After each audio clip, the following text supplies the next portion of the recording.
Ladies and gentlemen, meet my friend, creator Knox Bronson. He is a musician, an author, photographer, and a storyteller, and he loves to cook. He's going to share with us his musical journey through the 60s to today, how music helped him with sobriety, and why he is still passionate about creating music and maintaining the integrity of songwriting. Ladies and gentlemen, Knox Bronson.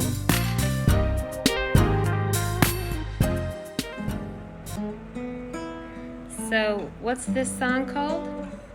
It's called Angie. Angie.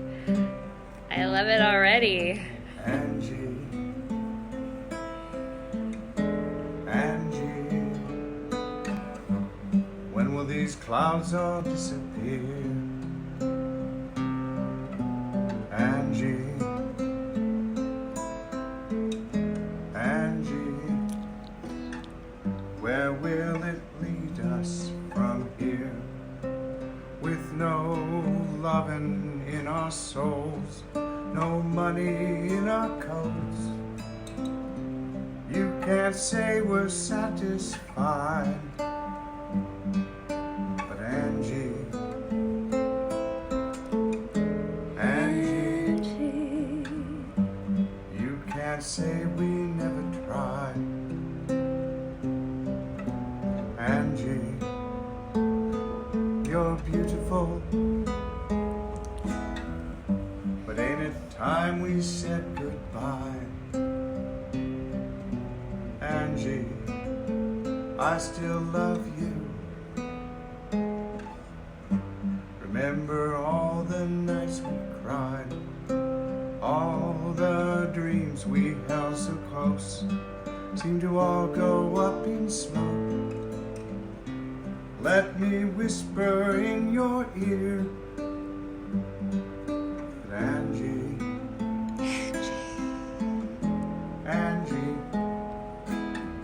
where will it lead us from here?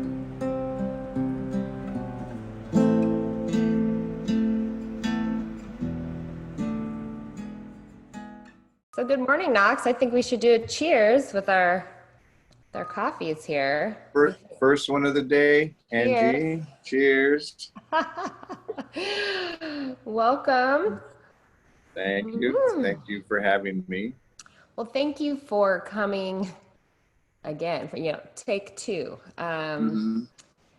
I had to redo this interview because I love your journey and I love your stories. You just have been relentless in your pursuit of creation and unfolding all the things that you can do. So let's start with how you began in music. What lit your fire and got you started on your path musically? Well, I think in third grade, I tried to get, they had the first tests for aptitude at my school. And I took the test and they said I didn't have a good enough sense of pitch. So they didn't let me take trumpet lessons. And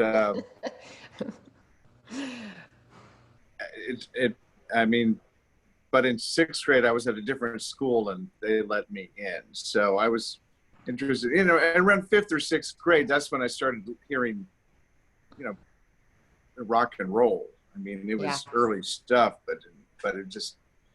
Was trumpet just an instrument they offered, or was that actually a choice that you had? That was a choice, Okay. I think it's because there was that, there's an old TV show called Peter Gunn, and it had this great opening theme song that had a trumpet in it. I think, and I think that's, what was the. Yeah, you know what? Horn sections are such a great vibe in the musically. They just lift the whole thing up. I think it's exhilarating, and then like a saxophone. There's, to me, electric guitar, acoustic guitar, saxophone, so sexy. Right. Yes. Well, but I did learn how to read music, so that was a good thing. and then of course, the Beatles happened. I was 13, and everybody started playing guitar, and my dad had a mandolin. It's a really nice little mandolin. I don't know why he had it, but I started trying to figure out chords and stuff on it. I fiddled around with the ukulele for a while, and I just wanted to be different, But then my sister got a guitar for her birthday or something. I remember picking that thing up, and I just went, "Oh yeah, this is it," right here. And so it took me a while to get my own, but I did.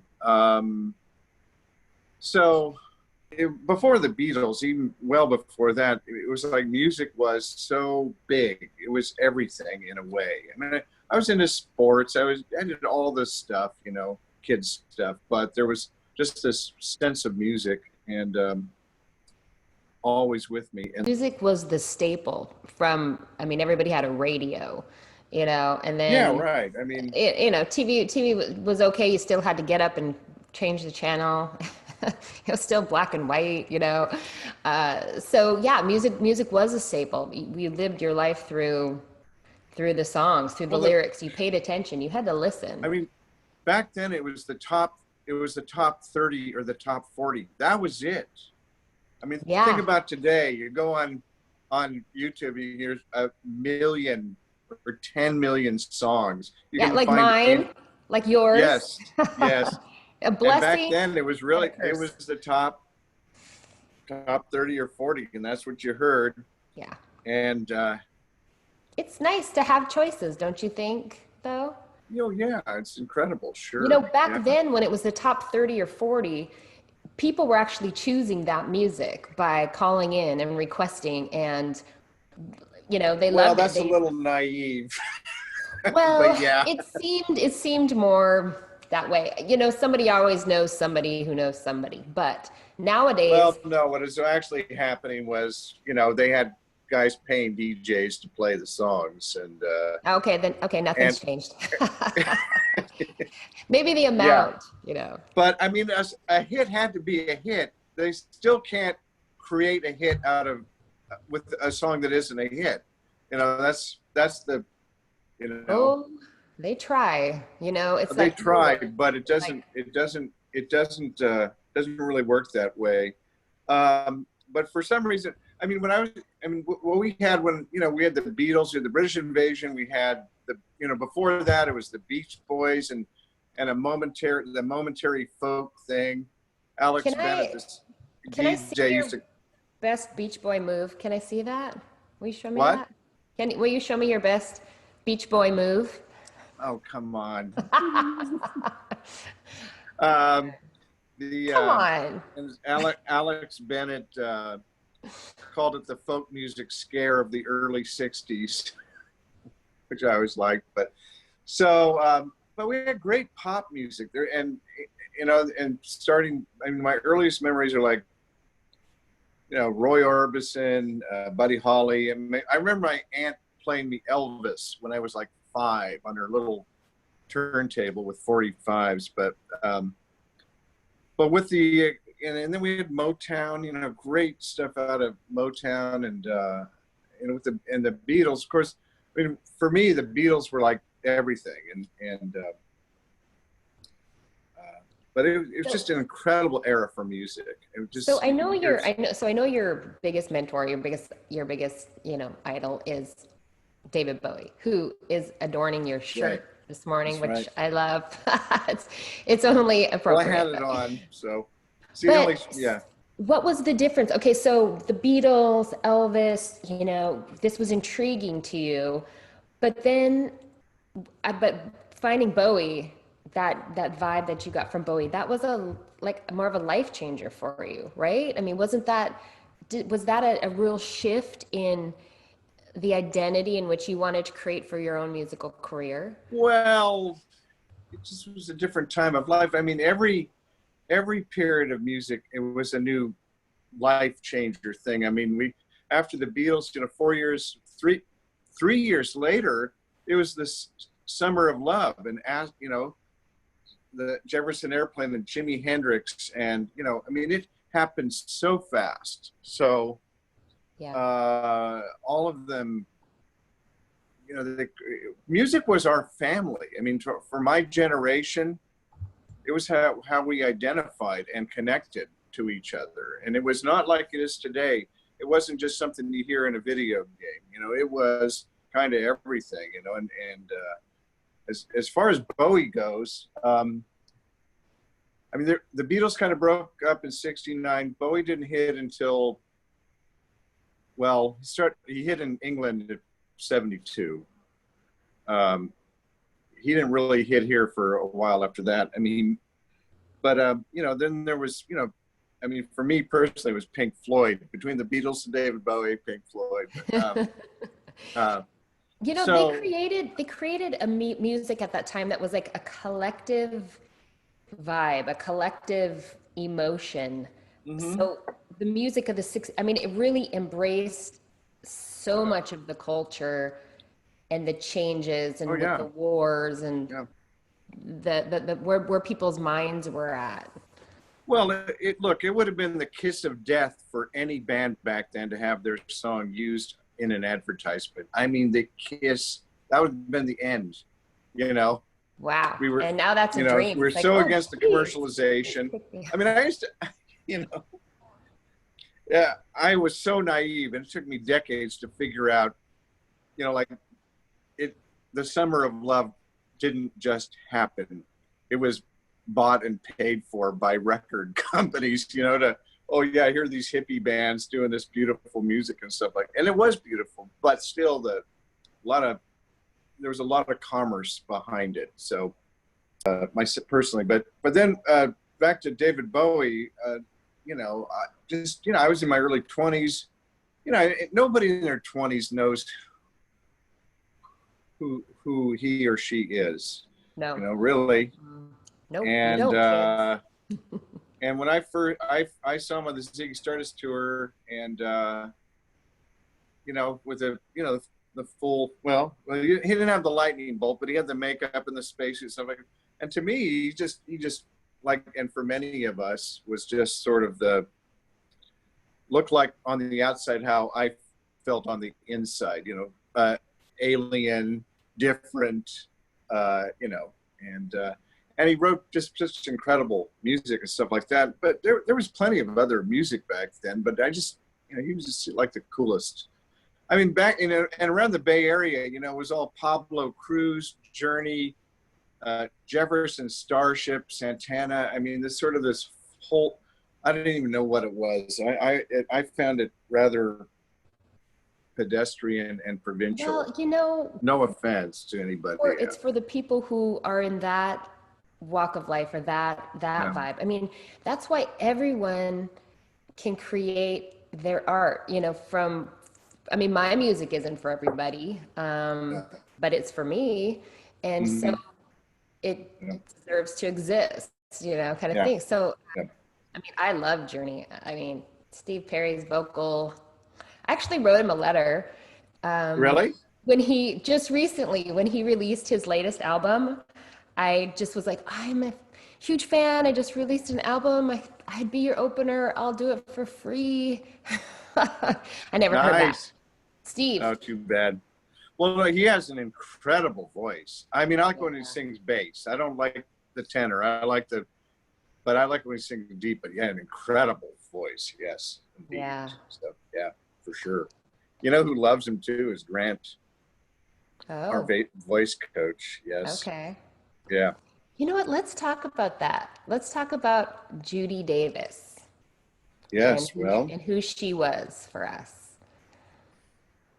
Well, we were lucky to be in her last class for 6 months. Yes. And before us, she had worked with, starting in the 40s, Judy Garland, and then later on, Frank Sinatra and Barbra Streisand and Eddie Tony Mahoney. Bennett. Eddie Mahoney. Yes, that was a funny story. I love her stories. So just to let everybody know, so she was a vocal coach in the Bay Area who taught vocal lessons in a class format, which is awesome because you learn not only what you can do, what's in your toolbox already, but you learn that much faster, and you learn more because you watch everyone else making mistakes or strides. And so yeah. shy away from a class setting. I thought she was brilliant for that. Oh yeah, no, she was something else. Back in her prime, you almost had to have a record deal to work with her. She was very. It was a different era from when you and I were there. So, but I mean, it's undeniable when you were in her presence, you knew you were getting something so special. Oh yeah, yeah. You just felt Did I tell you I found a video of her, a 3-hour video on YouTube talking about for singers how to break down a song to perform it. Well, I remember it from being there myself, but yeah, you told me you found it and that you're getting the audio cleaned up. I think I haven't put it together back yet, but it's a huge gift. At some point when I get it back up, I'll let you know so you can tell people about it. So yeah, the audio was so bad, but I got my the engineer I work with to clean it up. So we could have used him on the last episode, on the last interview with you. We could have used that guy. Anyway, okay, so you have it was beyond his powers. I'm sorry. Yeah. It's a gremlin thing. So so you have, how many albums have you released? Well, I have 3 instrumental albums, electronic and orchestral music.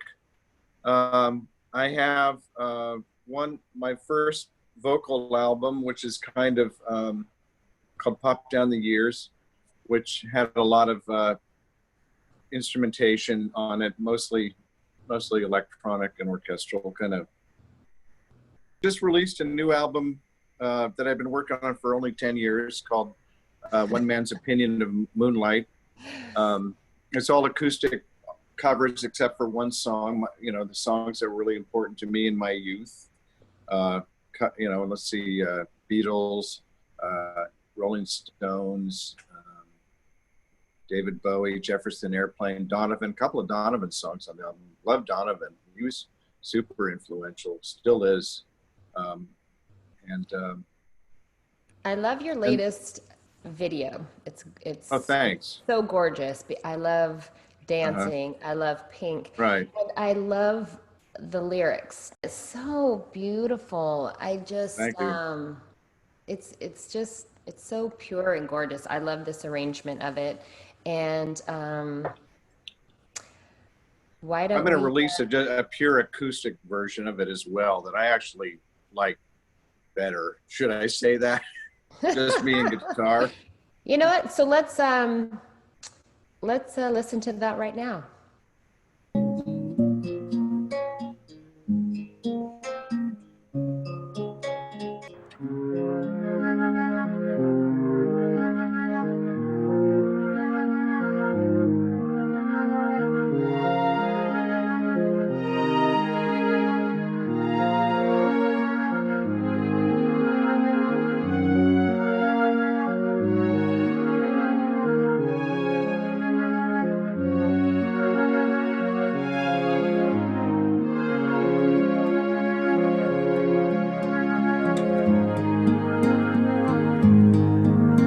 The song you are, the light, your eyes, the wind, your hair, your soft white thighs. I want to know what you told the sun. Everyone knows except me.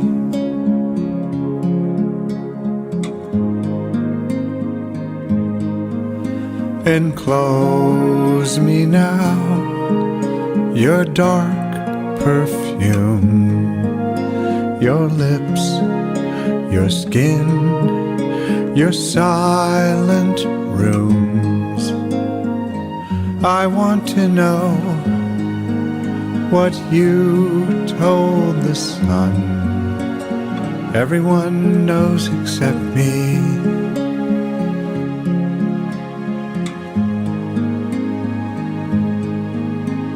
Mute before your radiance, the incandescent storm.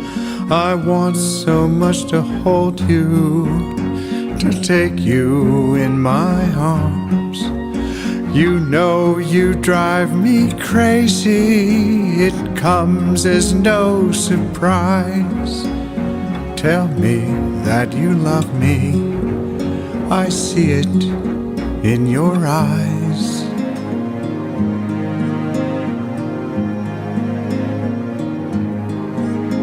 The song, your light, so soft, so cruel.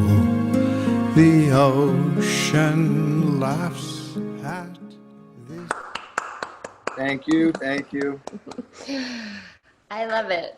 So Thanks. you're an author, you have podcasts, you arrange music, you do so much. You just made a beautiful table.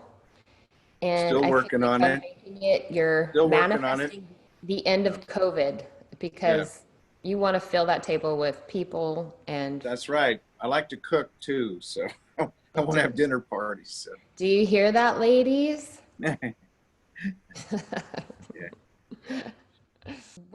What offering of like kind of in the vein of hope, or just when when you're on a mission, when this is something you really want to do, like for you, never giving up, what's driven you, what's kept you creating all these years? Well, it's hard. I mean, it's It feeds my soul. I mean, that's what it is for me. So yeah, well, yes. I mean, I just always made stuff. I mean, even when I was learning guitar, I'd always be working on my bike, or be building some coaster or a go-kart, or I just was always in or drawing, and I just always did that stuff. And I mean, it just kind of happened when I was younger. It just was very natural. As you know, I had a couple of decades where I was sort of consumed with, trying to drink all the brandy in San Francisco. So I wasn't really doing much creative. But after I quit drinking, it just sort of, after a couple of years, it kind of came back full force, and it has not abated since. So the first 10 years of that, I just felt like I was way behind. Getting rid of that part of my life just opened up everything else, and and I think if a person is an artist, I know some artists who are not making art, and it's hurting them. It's not good, and I'm not one of these people that thinks everybody is an artist. I mean, really, at least, like some people say. I mean, but everyone is a creator, because we are all creating our lives. Sure, that's true, but and it comes from having the freedom to allow yourself to create art. You have to know that you have something to say. To be a real artist, you have to make sacrifices most of the time. I mean, it's not like we're not like these old cultures where there was a place on the edge of the village for the crazy man, and he was respected. It's, they consider, Britney Spears an artist, or You know what? She is an artist, and she's expressive first, more as a dancer, but then she was created into a product Right. which was really Well, right. dissatisfying. Yeah. So had Yeah. she been allowed to just continue her authenticity and not have to become such a sexualized figure, Well, it would probably be a lot different. And I have a lot of perhaps she was the wrong example. We have a warped sense of who's an artist in this culture. I mean, I think, but because it is so commodified. The most important thing is to go in here, know what it means to Right. you, Right. Right. and let it But flow I mean, out. Right? but yeah, but exactly. But the byproduct of that has been 30 years of, financial uncertainty. Mhm. I still, spend whatever money I can or have on projects and just, throw this work out there. And I know how, I mean, this is a common lament, and it just goes out into the void, and that's it. But I keep doing it. Please don't think I'm complaining. I wouldn't have changed a thing, but most people are not ready to to deal with there's just a lot of rejection. You have to, Yeah. the bottom line is you have to do it for yourself, for the love of it, for the love of creating, Yeah, of for course. Yeah. the joy it brings to you. Yeah. My son, as you know, manages Run the Jewels, and their album hit the charts at number 10. They've been in their new album. They've been interviewed and reviewed in the New York Times, the Wall Street Journal, Esquire, New Level. I called him up and I said, "Can you help me promote my album?" And he said, "No." Thanks. Well, he's a realist. He doesn't know the market. He goes, "Dad, I don't know what I would do with you." I mean, he understands hip hop, and he's got a couple like up and coming R&B artists he manages too. But he told me once, he said, "I can't really compete in the R&B world now because you're going up against Beyonce." And he's a very rational person. I mean, he loves his acts and he's very good at it. So, but he said, buy some YouTube ads. I mean, basically that's about it. And so it's on us, and we gotta, it's just definitely. I find so much. I love. I'll perform my songs out. I've got the tracks to go along with them since I don't play an instrument, and it's really hard to get. Although I have found some musicians that have done beautiful acoustic versions, and we did perform them out. But I love having my music play and just seeing people dance to it. I've slipped it to the sound engineer, and he's played it during breaks, and people are like, "Oh, what's this song? Oh, good beat." They're kind of moving their bodies, and I'm in the corner going, "That's my song." Yeah, right. So I think bottom line, we just, just keep creating, just keep learning, just keep growing, expanding. Amazon is here at my door. Delivery. Yeah, I mean, don't get me wrong. I'm not complaining. I wouldn't change a thing. I'm not going to stop. And I actually think that I'm at the point in my life. I mean, I know what we believed in the 60s. I mean, I was one of those people that actually believed all that stuff, peace, love, and understanding. And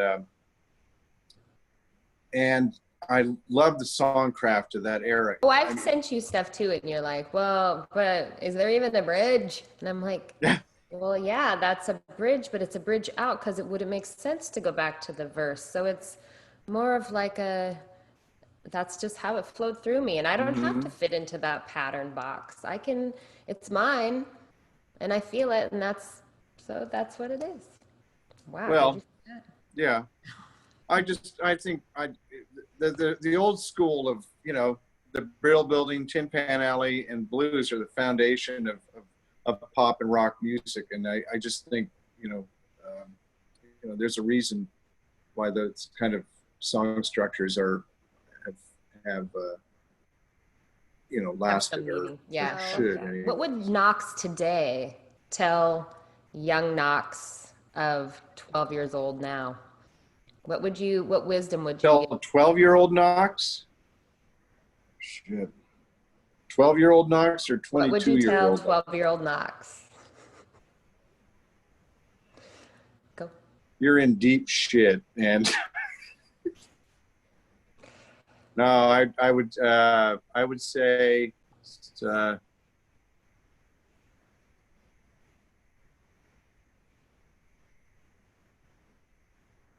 I don't know. I mean, seriously, you're asking a very difficult question because at 12,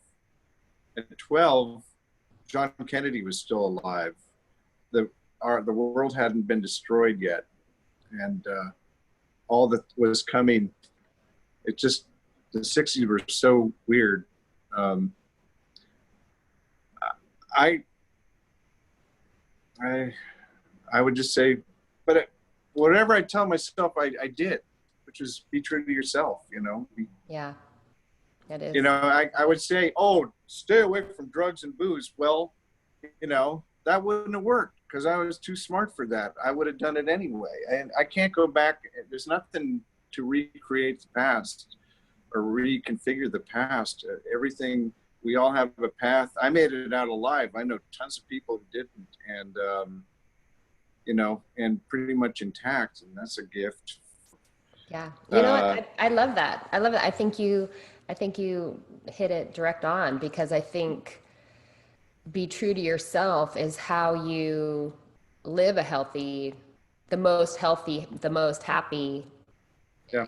existence. You have to be true to yourself. To be true to yourself, you love yourself and you make choices based on that, and you're just more loving. You're just I like that. I wish someone would have. Well, you know what? I think I was. Well, what would you have told until, your 12-year-old self? I would say keep being true to yourself. I think I would. I love your answer. I think it's right on. I would, because it's so important that you don't doubt yourself. You listen to your intuition. You trust it. You trust the path you're on. You forgive yourself. You take your wisdom and you keep, moving forward, being true and believing in yourself. And it's when doubt creeps in, or somebody puts fear in your head, or tells you you're not enough, that we get twisted and become, I think, a little self-destructive and small. And we feel a little powerless over what we can achieve, and that hurts. And so we numb it with things. How that all comes tumbling down. So I was always, it seemed like all those years when I was drinking, I had these big dreams and ambitions, and I'd talk all the stuff I was going to do someday. But fundamentally, I was petrified of both failure and success, both, because if didn't want to fail, because then everybody know. And if I was a success, then how do you sustain it? And I didn't, it was this weird thing. Now I don't think about it that much. No. I've only known you sober, and I'm glad, because it would be really painful to watch you hurting yourself. Oh, I was fun in the bar. I could. Oh, I'm sure you were a blast.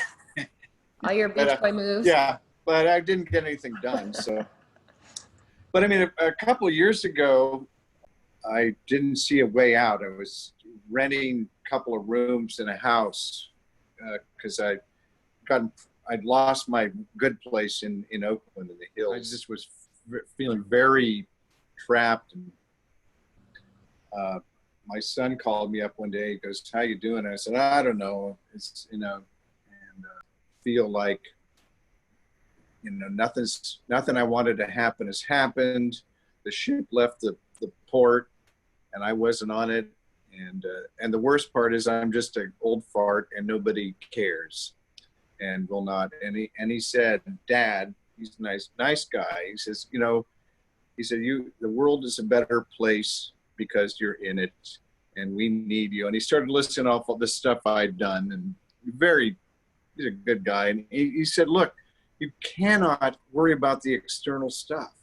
He said, "Mike and I, Killer Mike, for those who don't know, we had 10 years of opportunities where we could have sold out, made money, quick money, working with so-and-so, but we chose not to, so we could preserve his name and his reputation and his street cred and his integrity." He said, that's all you have. So your creative integrity, so that's more important than any of that external stuff. And, you know, I've held on to that ever since. And shortly thereafter, I got a wind of this place where I live now. I'm as happy here as I've ever been in any place. And so just keep going, right? And we can't control the outcome of things. We can only do what, you know, is in front of us on a given day. So. Being true to yourself, like having a space that you live in that you can create and be you and decorate it as things that inspire you and create an energy where you are that's true to you, that, you know. So I want to thank you for doing take 2 with me today. Trust me, when Knox Bronson is in the house, it's interesting. So I am so glad that you're in a better place and that you just feel inspired to keep creating, because the world is a better place because you're in it. Well, thank you. You know, I try. And thank you for being a friend and being there for me, and also thank you, Angie. Yes. Lifting me up and supporting me when I need it.